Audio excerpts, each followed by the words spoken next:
Mm, I guess I'm live. So I know nobody's really going to be in here much, but I didn't want to have to do much to this story, so I'm going to tell it live. Um, so I haven't been making videos very much lately. It's been a little bit crazy. Um, I I've been a little lost actually. Um, I moved from California recently to North Carolina, and um, after Trump won the election, I was like "Hmm," looking into where I could go, and I've always wanted to go to Canada, well, Montreal, because I speak a little French, and so I decided I was going to go. Of course, I did everything I could to get ready for it, but I guess I wasn't really ready, and they knew it. So my plan was to drive to a nearby train station to Montreal, and then take a one way ticket to Montreal, and um, then after I guess a few weeks, I was going to come back and sell my car, and I was always going to come back and forth. Like the deal was that I was always going to be kind of moving back and forth a lot because I have work here, and um, I also, this is a weird angle. I also can't work in Canada. Um, all of my people are here. Um, like, this is home. So keep that in mind. Keep that in the back of your minds that I was always going to come back and forth. So my car is kind of on the fritz.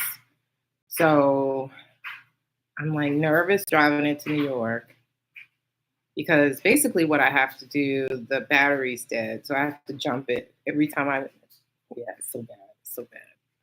So I have to jump this car every time I want to drive it.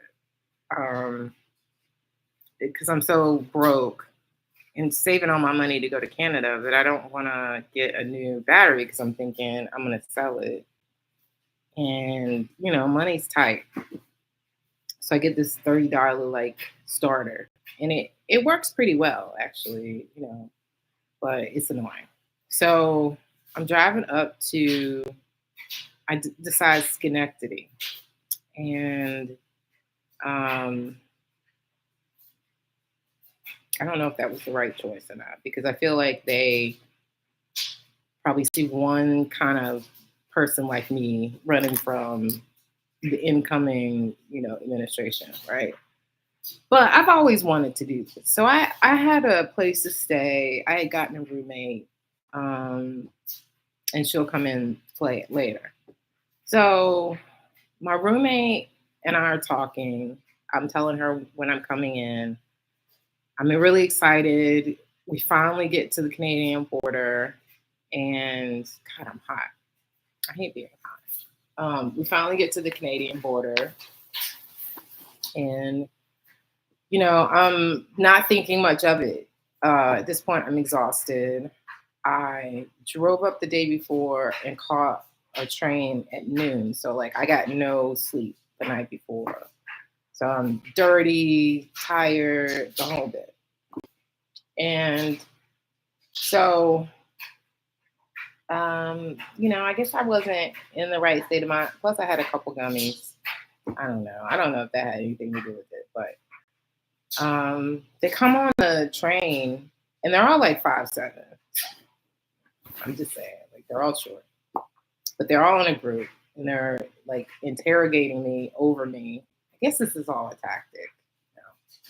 And they're like, "Where are you going?" I'm like, "Montreal." "Who are you gonna see?" "Oh, a friend." "Well, how do you know this friend?" I was like, "I don't know her that well. I met her on the internet." "Oh, really?" "Oh, dang, number one problem, first problem." How long are you going for? And I said, about 30 days. Ding, Second problem because I don't have a firm date of departure. I, I think looking back, it makes a big difference. So, you know, I'm just like being really honest about everything. I'm just like, I met her online and, we said we were going to give it 30 days or so. And, my intention is to come back and forth anyway. And they're like, "Where's your stuff?" And I'm like, "Oh, shit, they want me off." No, they take my passport. And I'm like, "Oh shit." And I'm like, "You still have my passport?" And they're like, "Yeah, we'll come right back." So I did have makeup on, but I guess I sweated it off. So uh, basically, they came back around after I guess they checked everyone else. And they're like, "Where are your bags?" And I'm like, "Right here." And they're like, "Well, all of these?" And I'm like, "Yeah." And they're like, "Let's get them." And I'm like, "Oh no." So by this time, I'm ready to cry. It's like, and like I said, I was already really, really tired, and I already like spent. It's like I haven't really posted much, but this channel is really about kind of my journey as someone with multiple chronic illnesses. So I'm always like on edge of like maybe getting sick, maybe, I don't know, going off the edge. So anyway, I'm pulled into their little clubhouse and I should probably get a microphone because like people don't like it when they can't hear you. Yeah. Anyway, that's another thing I need to get is a microphone. But so sorry if you can't hear me. But anyway, the deal was that people could kind of see you, like so they pulled me into their little huts or whatever. But the whole train can kind of see you, and then they like paraded me. I felt like I was paraded through the whole train. It's crazy. I was so embarrassed. So they start opening my stuff, and I'm like, well, wait, I didn't declare that I had marijuana because I didn't forget about it, but I wasn't thinking about it because it's like North Carolina legal weed, which means it's not even doesn't have THC in it, which I guess it's still not. It's still cannabis, but anyway. So I made this argument. He wasn't really trying to hear that, but he was like, "I don't care about weed." I'm like, "Okay, great." Which great for me because like if I got somebody who did care, I might be dealing with getting out of jail or something over some weed, though. I mean, it's legal in Canada. It's legal in New York, where I was entering, and it's legal in Canada. So, I mean, their whole argument about not bringing in cannabis is kind of stupid. It's like not bringing in. They really should say like you can have a small amount, but I think his whole point was declaring it. So, fine, I didn't declare it. He's right. Um, So now he's opening my bags and he's asking me questions like, well, who is this friend? And, you know, you can't just skip over like immigration. And I'm like, skipping over immigration. I'm like trying to see if I even like the place.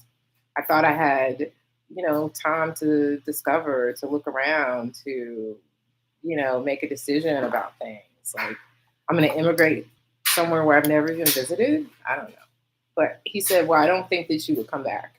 And I'm like, thinking to myself, partly he's right that I am looking to immigrate, but it wouldn't be right now. Like I would have, the way that the rules are, the way I understood them was that, up to 6 months is possible. And then you have to come back. So for me, I'm like, yeah, of course I'm going to come back. I'm definitely going to come back. So I'm thinking, okay, well, I'm within the rules and everything. Like, I'm going to come back. And I think the way they looked at it as you don't automatically get in, which, okay, but I don't have any criminal history. I'm a very straight laced person, like, other than smoking weed, but it was even like the legal weed and everything. Anyway, I already made that argument. So I really remained a lot in my head because I was really angry because I felt like they were picking on me. Um, and I never can know why. It's because I'm looking kind of rough and I'm a black woman traveling by themselves. Like, I just can never know. So, anyway, I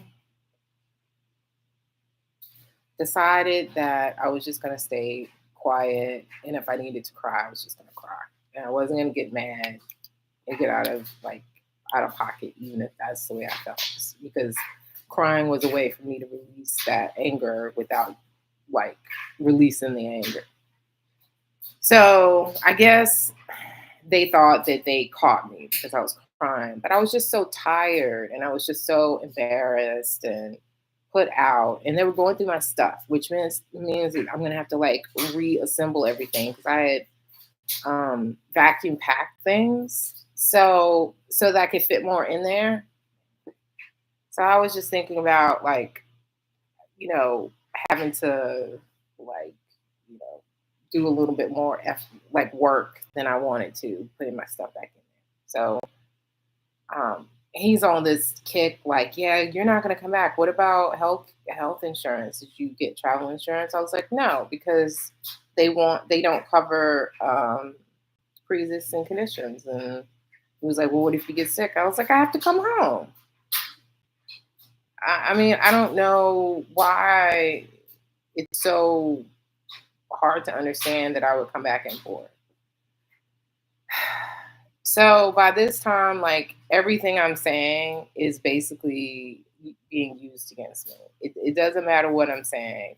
Um, and I hadn't prepared a proper story. I hadn't prepared any like I couldn't think straight. And with my chronic illness, like brain fog is a thing. So I'm foggy, I'm tired, I'm emotional. Like he's asking me like things like that, and I just I immediately like don't know what else to say because in a sense I know already that they're gonna send me back to the States. Well, I mean, we're right over the border. It's not even like it's like right over the border of New York. Um, I didn't quite know how they were going to send me back, which is interesting. But because they had pulled me off the train and I wasn't getting back on the train. So why keep talking? And so I felt like I was a joke too because he's like, you know, you're running away from something about Trump. And then I said, I hate Trump. And he's like, see, you're running away from Trump. I'm like, so the fact that I hate Trump does not mean like automatically that I'm, even though I am. But all this really taught me was how to actually get in, which is just have a proper invitation, um, have a better story. Maybe like I was looking into like going to school because like Trump is looking to dismantle like every social network, so social means of like getting help, and like I'm not gonna have like ability to like get help in the future. So I'm really not wanting to stay in America if that's the future. Um, so anyway, like the the process of getting me back over was so stupid. So like I said, we're 5 miles from probably the border. So they treat me like a criminal. Like they keep your passport. I'm not cuffed or anything, but escorted, I guess, into their car and we go across the border. But the guy that was messing with me the most wanted to keep messing with me. And he thought that I was talking to him because he kept looking behind, like, see if I was saying anything. And I was like, done talking. Like, I stopped talking pretty early because I had a sense that it didn't matter what I said. They had pegged me. I had too many bags. Um, it was a one-way ticket. It's right before the inauguration. I'm black. They know black people don't like Trump. I guess they figured. My person is like, I don't have a departure date.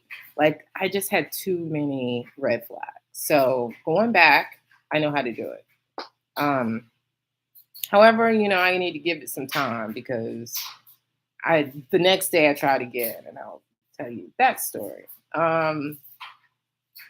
So basically, I'm in the back of this truck and I'm still crying, and it's freezing fucking cold. Of course, it's Canada, but I'm just thinking about like the amount of energy I'm gonna have to expend, and then like where am I gonna stay tonight? Like like so I don't have anywhere to go or stay. It's Plattsburgh, New York, which was a cute little town actually. But, you know, like I'm gonna have to spend money I don't have. So we switch off at the American side and they tell their little story. Oh, and the fun part is that they're speaking French a lot and I can understand what they're saying, but they don't know that I can understand them, which was kind of fun because I caught them like talking a little shit about people, which was interesting. But anyway, they and about me, you know, but they explained my little, episode to the Americans, and then they handed me off to the Americans, and then the American folks were just like, I don't. It was kind of funny. I mean, I wasn't arrested. I wasn't like in trouble. Basically, they said that they gave me paperwork that I withdrew my application for a visa, um, which means that they didn't deny my entry. Great. So anyway, I end up at a Holiday Inn, which had a breakfast in the morning, which was nice. And then I talked to my would-be roommate, and she's like, "Oh, this is crazy. Like I can't believe they didn't let you in.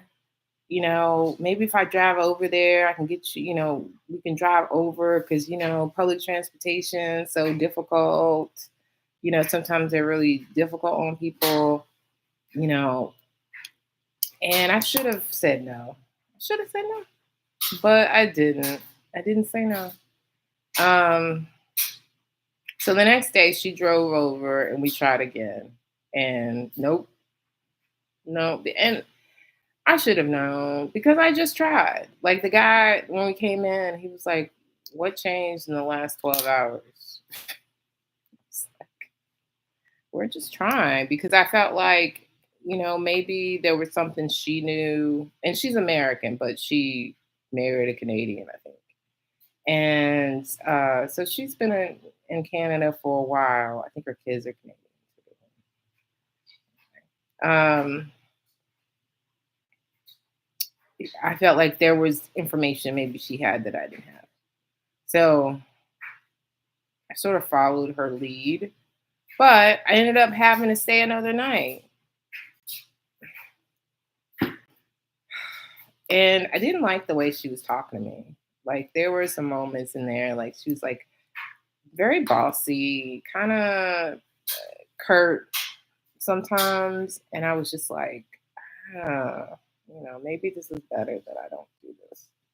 So overall, I feel like it was probably the universe telling me that I dodged a bullet, but I do feel like I still want to be in Canada. Um, I think I got the wrong guys the wrong day, but I also think that if I got a return ticket and I was going for some reason, like I say, I'm going to a conference. I don't even have to be going to the damn conference, but just some type of like reason, rationale. Maybe I have a like a better friend who's willing to, I don't know, have a invite me to a wedding or something like that.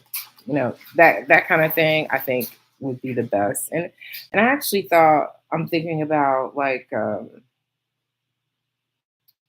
to school again. Getting finishing my PhD. Um, Even though I'm so old at this point, I just don't even know if that's physically something I can do.